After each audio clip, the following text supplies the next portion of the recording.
Muchas gracias.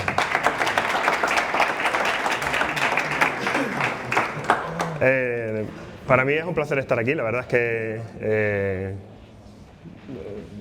ha sido un honor que la organización haya pensado en mí para venir hasta acá, y la verdad que me apetecía mogollón. Y con este entorno también maravilloso que tenemos, y en este sitio además, ¿no? Está muy chulo este CPD. Bueno, yo vengo con una pregunta que para traerla a un CPD es quizás un poco conflictiva, ¿no? Es un poco que me va a la marcha, ¿no? Porque al final aquí de lo que se trata es que todo esté online más tiempo posible, de la disponibilidad máxima y demás, ¿no? Pero es una pregunta o es una cuestión que en toda, digamos, la carrera que he tenido yo dentro de WordPress siempre se ha generado bastante dilema, ¿no? Porque la gente no quiere actualizar, porque si actualizo y no es compatible se me cae la web, etcétera, etcétera, ¿no? Y yo estoy en la otra parte, ¿vale? Pero es que si no actualizas te pueden hackear y demás, ¿no? Y de ahí viene un poco esta frase. Entonces digamos que me va el conflicto, me va un poco ponerles a pensar a todos, y la idea es que si alguien tiene alguna razón por la que esto no es cierto, o mejor dicho, si lo queréis en formato matemático, cualquier costo de una web caída es menor siempre que cualquier costo de una web hackeada, pues eso, change my mind, ¿no? Que me lo diga, porque todavía no conozco una razón que me haga cambiar de idea. Solo hay una que realmente puede pelear aquí, de las que he oído en algún momento, ¿no? Y es que muchas empresas y prometen a sus clientes un SLA que se llama, ¿no? Un Service Layer Agreement, o un acuerdo de servicios en el que dan un 99,999 de uptime, ¿no? De tiempo disponible. Pero eso implica que si hay una actualización y se te cae la web y entre que lo arreglas o no arreglas son 10 minutos de arreglarlo, ya bájate ese uptime, ¿no? Entonces ahí hay un pequeño problema, pero es una cuestión legal, es decir, ustedes tienen que tener eso claro, de que si van a hacer una actualización, no hacerlo directamente en producción, hacerlo primero en testing para después ponerlo en producción, etcétera, etcétera, ¿no? Pero es algo que tenéis que pensar. Si ponéis un 99,9999% de disponibilidad, pues calcular cuánto tiempo al mes implica eso. No recuerdo si un 0.03 eran 20 minutos o algo así, si no recuerdo mal. Vale, pues eso. La idea aquí es un poco enseñaros desde mi punto de experiencia, que he trabajado en varias fases o en varias partes de la ciberseguridad, qué es lo que implica un hackeo, ¿no? En algunos casos puede implicar algo tan sencillo como que te empiezan a aparecer administradores muy raros, un tal admin, cuya imagen es bastante esclarecedora, ¿no? O, bueno, alguno por ahí que no es el que debe. Te aparecen los posts, cambian, ¿no? De hecho, este post en particular siempre me ha hecho mucha gracia porque nos reímos mucho en la empresa en la que yo trabajaba antes, en Sucuri, porque en este de aquí puedes ver como un post fue hackeado primero y después fue hackeado por otro diferente.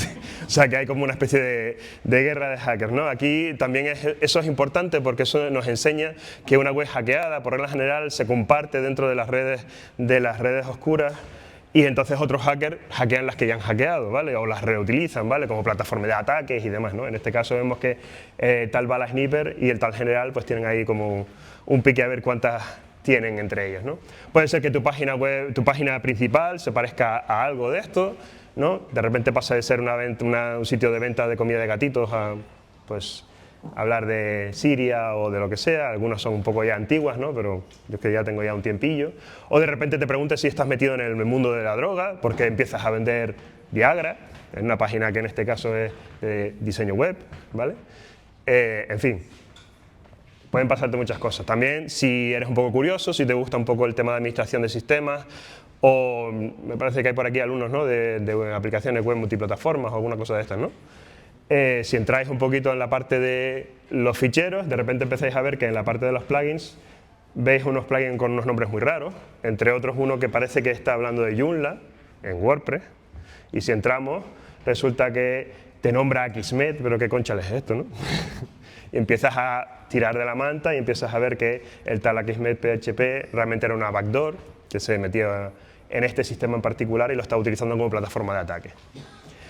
Puede ser que te encuentres con que tu página o tu cuenta está suspendida. Esto es una captura de un cPanel, sea el que sea el sistema de hosting que utilices. Puede ser que Google empiece a alertar a la gente sobre tu propia página. Puede ser que empieces a encontrar tus tus páginas vendiendo cosas que no son las que sueles vender, ¿vale? O incluso la etiqueta, que no sé si sigue existiendo, que te ponía Google de este sitio puede ser que esté hackeado. Puede ser que estés ahora, oye, es que yo quiero ganar dinero y estoy ejecutando campañas de ads y resulta que me las están denegando porque han encontrado malware o software sospechoso, ¿no? Puede ser que de repente entres en tu página, te encuentres una redirección a que has ganado un iPad, solo tienes que dar algunos datos o pagar un dinero por delante, preguntas estúpidas, o que te redirija a algunos sitios, o que te diga, oye, permíteme colarme en tu navegador, por favor, para demostrar que no eres un robot, ¿no? Y te meten cosas en los navegadores, o simplemente no está disponible, ¿vale? Esto al final, 200 pavos más o menos lo que cuesta en una limpieza de web y a correr. En principio, ya les digo yo que no, pero bueno.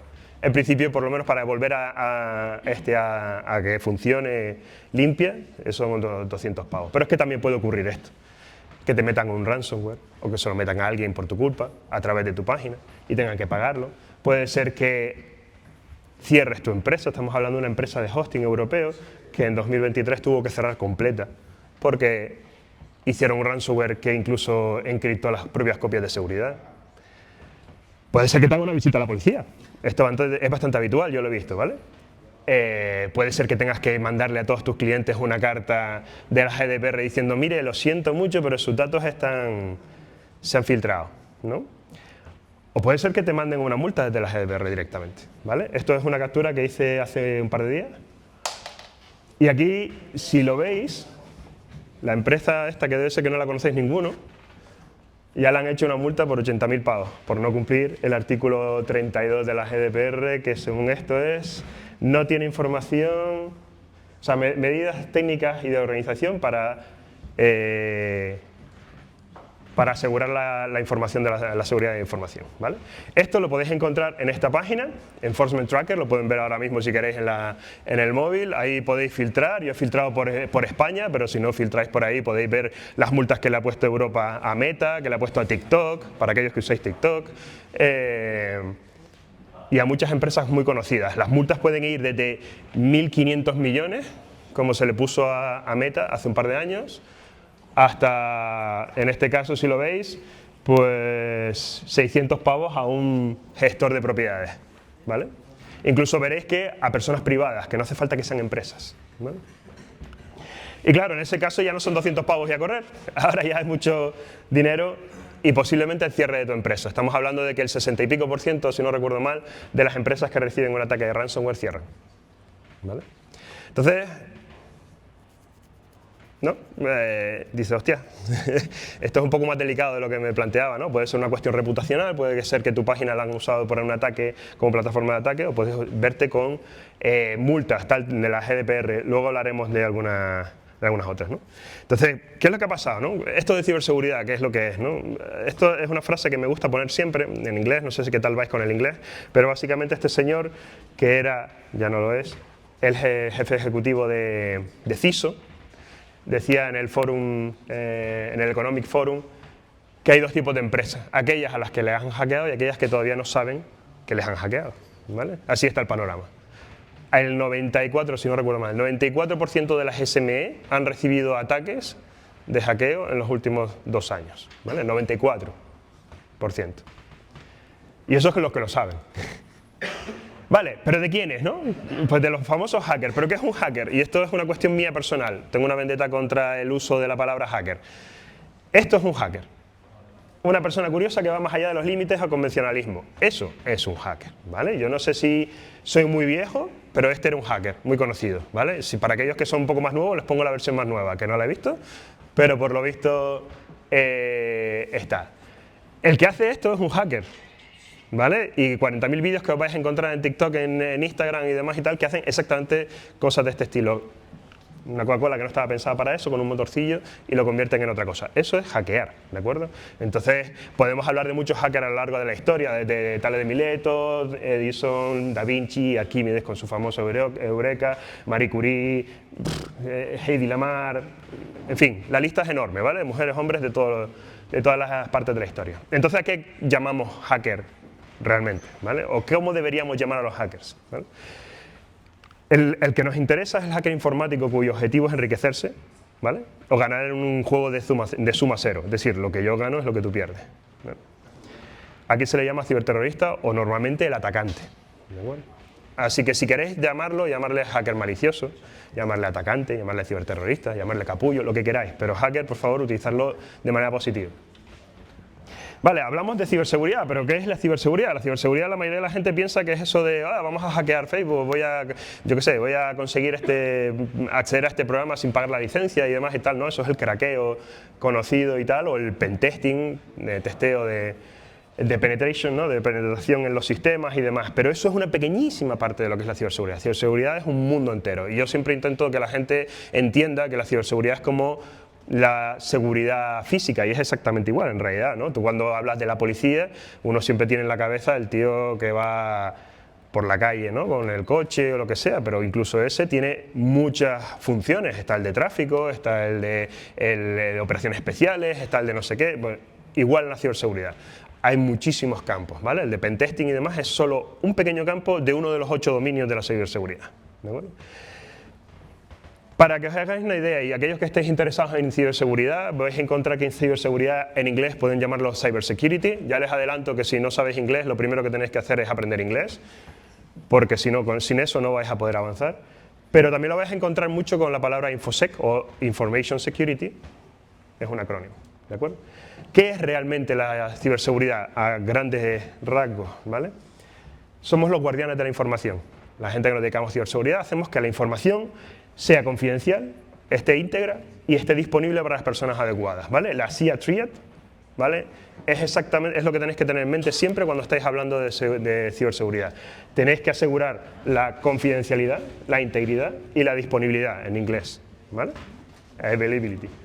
Y en contra de eso tenemos justo lo que debemos evitar, que se distribuya información sin permiso, que se altere o que se destruya esa información, ¿vale? Entonces en inglés siempre hacemos la coña de que tenemos el padre de la CIA, ¿vale? O en castellano siempre es el papá del CID, ¿vale? Que es básicamente la información está aquí y está protegida por estos tres, digamos, ámbitos que tiene contacto con las diferentes partes físicas y no físicas de la informática, ¿vale? Las comunicaciones, el software y el hardware. Y a partir de ahí empiezan las capas físicas de seguridad, ¿de acuerdo? Pero esto es lo que nosotros tenemos que salvaguardar. Y esto es importante. Si os vais a dedicar a ciberseguridad, uno de los grandes problemas de la ciberseguridad es que, incluso si os dedicáis a sistemas, es que sois responsables de los sistemas que estáis trabajando, ¿vale? Entonces una cosa que yo siempre recomiendo cuando doy cursos a gente que está empezando en sistemas, que está empezando en ciberseguridad y demás y tal, es que lo primero que tenéis que tener clarísimo son los principios de due diligence y due care, ¿vale? En inglés, pero en castellano viene a ser algo así como hay que ser diligentes y hay que tener cuidado. ¿Eso qué significa? Ser diligente significa analizar siempre todos los sistemas de los que tenemos control y responsabilidad y hacer planes para ejecutar, para poner controles de esos planes y sobre todo ponerlo todo por escrito. ¿Por qué? Porque si mañana hay un problema, al primero que van a plantarle la mosca es al del sistema, después el del sistema va a ir al de seguridad, el de seguridad va a ir al jefe, el jefe va a ir al otro jefe y así hasta que el último jefe dice pues yo no me voy a ir de la empresa, así que adiós fuera todos, ¿vale? ¿De acuerdo? O no me voy a cargar la multa, ¿vale? Esto va para un seguro o lo que sea, ¿vale? Así que lo importante siempre es tomar precauciones, investigación y tener al tanto el tema del compliance.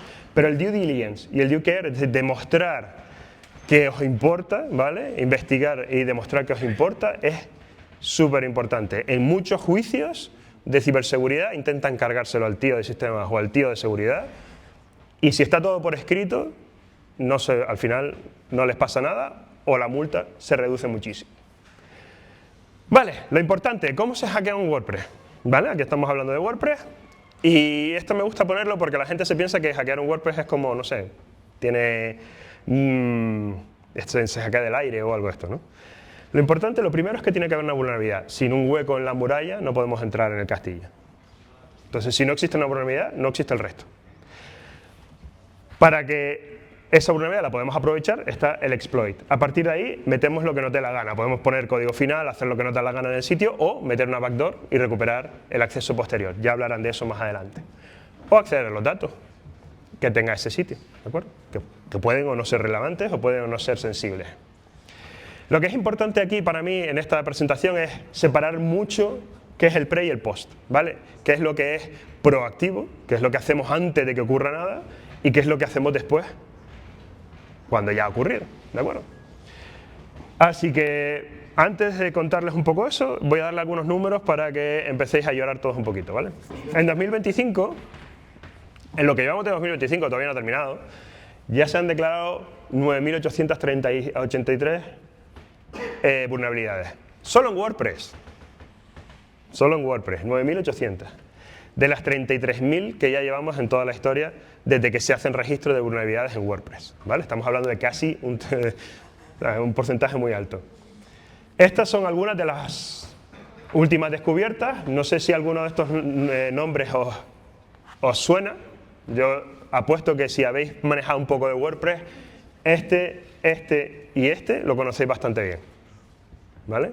Gravity Forms lleva una larga historia de vulnerabilidades, PostSMTP también, y Advanced Custom Fields, ya ni hablo. Pero lo más importante y lo más inquietante de todo es que el 48% de todas estas vulnerabilidades de este año no se han parcheado, están todavía activas, ¿vale?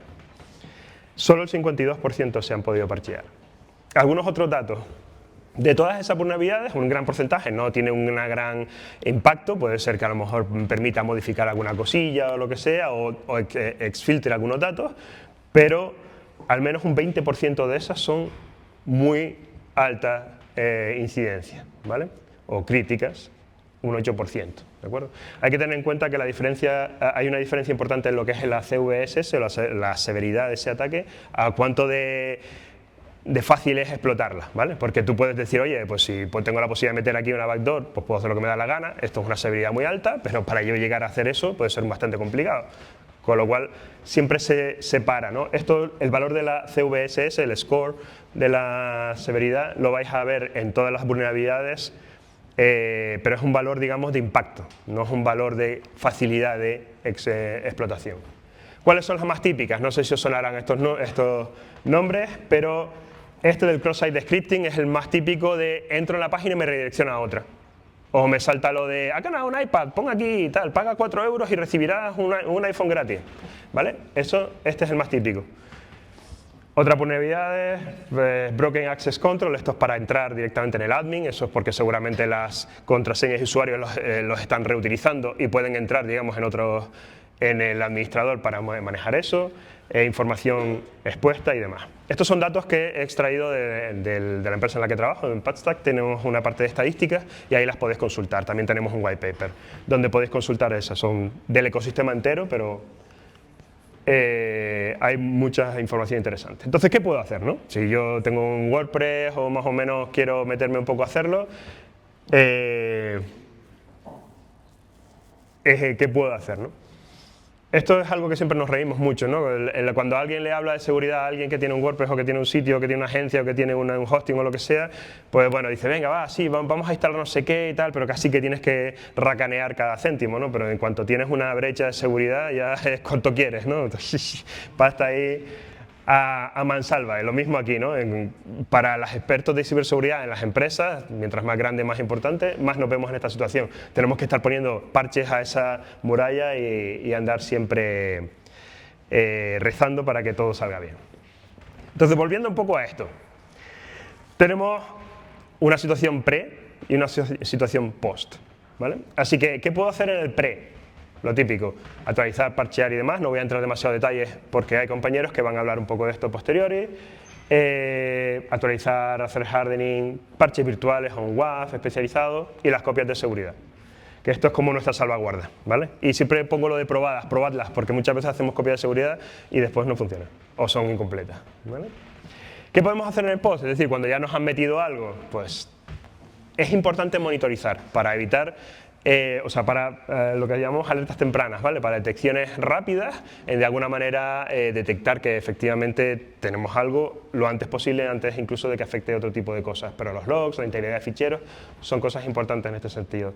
Restaurar copia de seguridad, yo siempre lo pongo al final porque debe ser la última de las soluciones. El problema es que si vamos a limpiar el sitio, si restauramos, tenemos que volver a limpiar porque podemos estar restaurando precisamente el malware, ¿de acuerdo?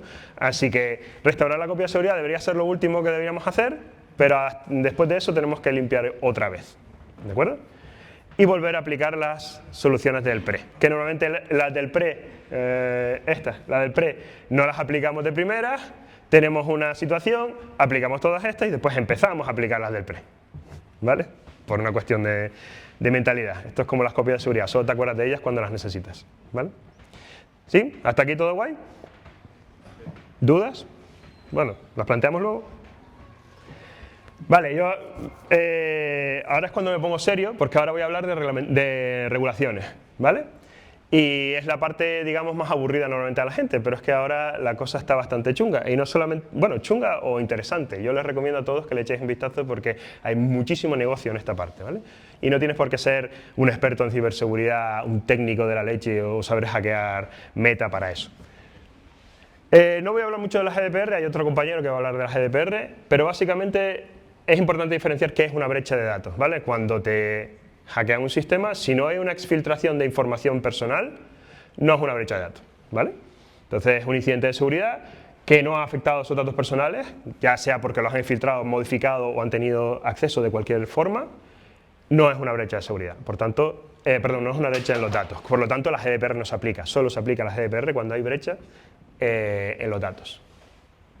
Entonces, si hay brecha de datos, tenéis que comunicarlo a la entidad delegada europea, en España es la Agencia Española de Protección de Datos, en menos de 72 horas. Así, con algunas de las nuevas reglamentaciones, ¿no? Aquí tenéis que hacer una valoración de riesgo, ver si la probabilidad de que ocurra es alta, o sea, de que la brecha haya ocurrido es alta o no, y en la severidad del impacto, y según eso podéis valorarlo o tenéis la obligación, ¿vale? Esto es a nivel de regulación. Si yo tengo una newsletter en mi sitio y yo cojo el nombre, el apellido y el correo, ya tengo datos sensibles que me pueden afectar a la GDPR, solo por tener una newsletter, ¿de acuerdo? Si en la newsletter solo cogéis el correo, no. Pero si cogéis nombre, apellido y correo, sí. Para que veáis hasta qué punto esto es tricky. Parece que esto no va a afectar, pero de cualquier momento que ya estéis obteniendo un mínimo de información, ya os afecta, ¿de acuerdo? Si encima tenéis un e-commerce o pretendéis vender algo y ya empezáis a guardar datos de pago, sitio donde vives, y entonces entráis en una parte de mucha más severidad, ¿de acuerdo? ¿Sí? Espera, es que no solamente está la GDPR, es que ahora tenemos la DORA, la NIS2, la PCI DSS y la CRA. Básicamente, si os dedicáis al mundo de la banca o de las transacciones bancarias, incluso cripto y demás, tenéis que cumplir esta. Si os dedicáis a alguna empresa que se declara esencial o importante, tipo me dedico a gestionar centrales eléctricas, pues os afecta la NIS2. Si tenéis plataformas de pago en vuestra página o cobráis pagos a través de WordPress, os afecta la PCI DSS. Y si tenéis un WordPress, lo que sea, os afecta la CRA. Así que como la CRA os afecta a todos, voy a hablar de la CRA. Y la CRA no se ha hablado mucho, ni tampoco seguramente lo conocéis. ¿Quién conoce la CRA aquí? Bueno, los que sabemos del tema, ¿no? La Cyber Resilience Act, o la Ley para la Ciberresiliencia Europea, ¿de acuerdo? Esto salió en diciembre del año pasado, ¿vale? Se hizo el enforcement. A partir del año pasado es obligatorio cumplirla, solo que las multas empezarán a llegar a partir de junio de 2026, ¿vale? En junio de 2026, ¿qué tenemos que tener todos los que nos dedicamos a software? El que sea, porque montáis una web, porque desarrolláis un plugin o porque tenéis una agencia. Todos tenemos que tener un punto de lo que se llama disclosing vulnerabilities, un punto para publicar las vulnerabilidades. Es decir, un sitio claro para que si alguien detecta una vulnerabilidad en vuestro sitio, pueda ir claramente a ese sitio y hablar con vosotros y coordinar ¿cómo se dice? Una publicación de esa vulnerabilidad de manera responsable. ¿De acuerdo? Eso es lo que tenéis que tener para junio de 2026. Si no lo tenéis, a partir de junio de 2026 empezará a llegaros multas si os dedicáis a cualquiera de esos ámbitos, ¿vale? ¿Cuál es la idea de todo esto? Que la seguridad esté por defecto y en el diseño. No sé si lo habéis escuchado, ¿no? Security by default y security by design. No sé si lo habéis escuchado esto, ¿vale? ¿Alguien sabe la diferencia entre seguridad por defecto y seguridad en el diseño? Porque es bastante confuso. Seguridad del diseño significa, el momento que tú piensas, voy a hacer un software, ya estoy pensando en cuándo alguien puede abusar de ese software, ¿vale? La idea es que hagas, en el mismo proceso de brainstorming y de diseño, ya estés pensando en qué cosas se pueden exfiltrar datos, qué cosas son peligrosas, cuántas, ¿sabes? Tengas ya en la cabeza la mentalidad de, vale, esto puede alguien abusar de eso. Es la misma idea en la que si vais a montar una casa y no sois arquitectos, lo primero que pensáis cuando montáis una casa a nivel de seguridad, que es...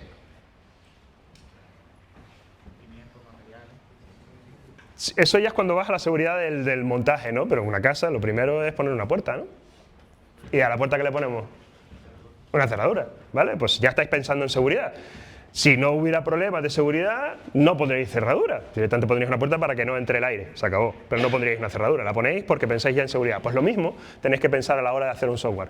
Tenéis que empezar a pensar en cosas de seguridad desde el diseño. Y la seguridad por defecto significa que cuando entregáis un producto, si entregáis un plugin, si entregáis una web, si entregáis el producto que sea, por defecto y sin preguntarle al cliente, tiene que tener todas las cuestiones de seguridad activadas. SSL, copia de seguridad, el SBOM, ya hablaremos de eso ahora, etcétera, etcétera, ¿vale? Ese tipo de cosas, por defecto, cuando entregas. Si no, eres culpable y se te puede denunciar. ¿Cuál es la idea de todo esto? Bueno, la mayoría de la gente siempre piensa, bueno, es que Europa con las reglamentaciones son unos culoduros, aquí esto está matando la innovación. A mí me gusta dar otro enfoque. Realmente lo que hace Europa es, vale, ok, igual ralentizamos un poco las cosas, pero lo que hacemos es darle la vuelta al sistema. Es decir, no explotamos a los usuarios y sus datos de manera indiscriminada. Lo que hacemos es ponerlo en el foco, decir, no, el usuario tiene unos datos y hay que protegerlo, y a ese es al que proteger. Y todas las empresas tienen que cumplir unas normas, ¿vale? Entonces, como todas las empresas, WordPress incluida, ponía cosas en Internet, en producción, sin contar con las mínimas de seguridad, pues tuvo que venir papá Estado, en este caso Europa, y dijo, bueno, como los niños no se ponen de acuerdo, lo voy a hacer yo. A ver, a partir de ahora tenéis que cumplir unas reglas mínimas, si no, no podéis ir a producción. Se aplica a todo, ¿vale? En este caso concreto para WordPress, plugins, temas, frameworks, librerías, builds, lo que sea, ¿vale? Vale, afecta tanto a fabricantes como a distribuidores y tenéis responsabilidad en cada una de las cuestiones, ¿no? Ya os digo, no solamente porque desarrolláis, sino porque distribuís ese software. Es decir, una empresa que hace hosting también es distribuidora.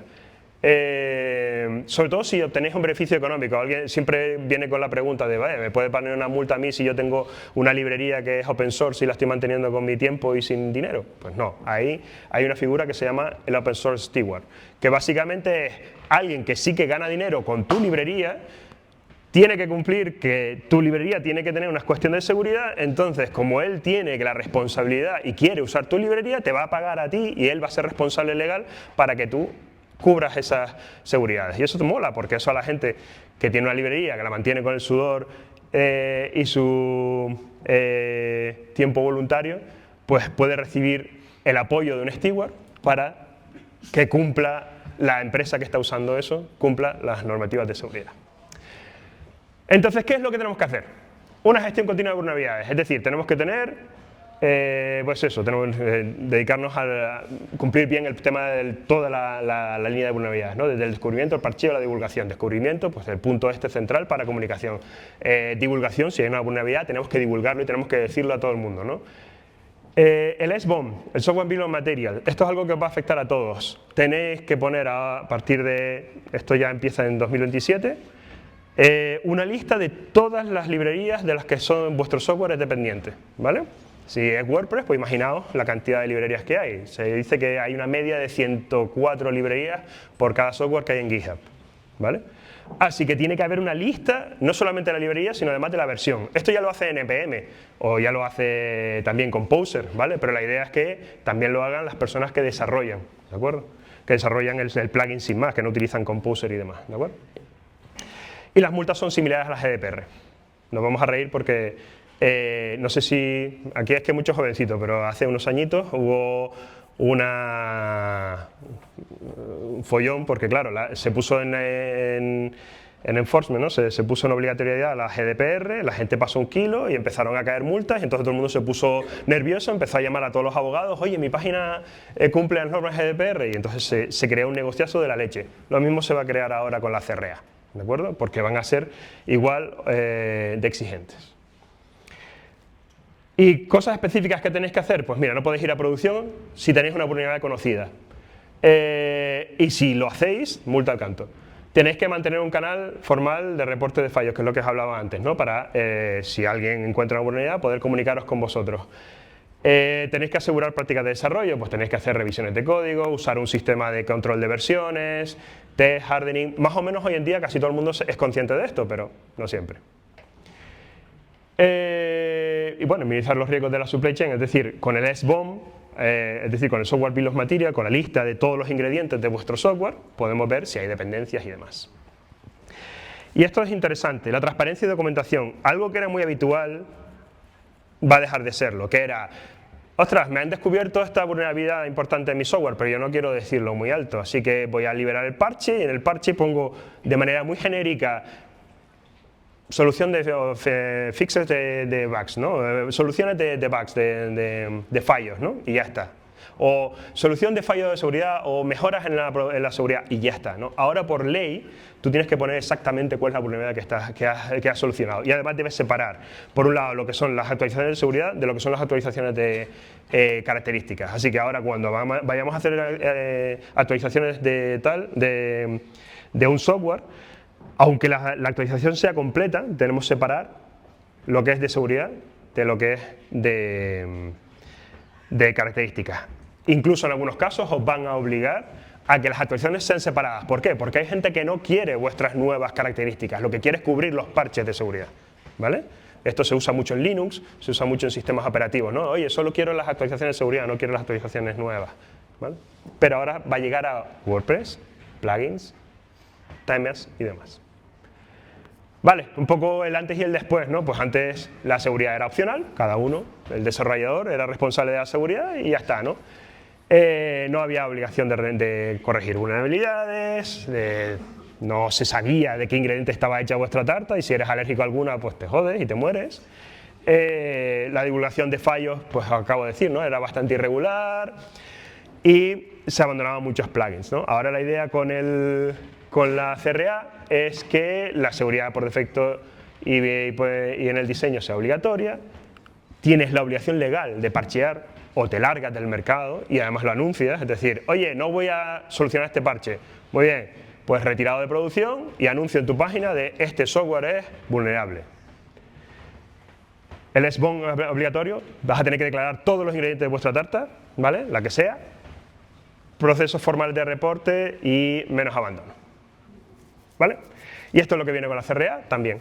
Así que he conectado un poco la parte regulatoria, la parte de cuáles son las medidas y un poquito dar unas pinceladas de cómo va la parte de ciberseguridad en WordPress, ¿vale? Yo siempre me gusta terminar que todos seamos un poco hackers, ¿vale? Tengamos esa mentalidad curiosa de ir más allá siempre, ¿vale? Pero sin malicia, ¿vale?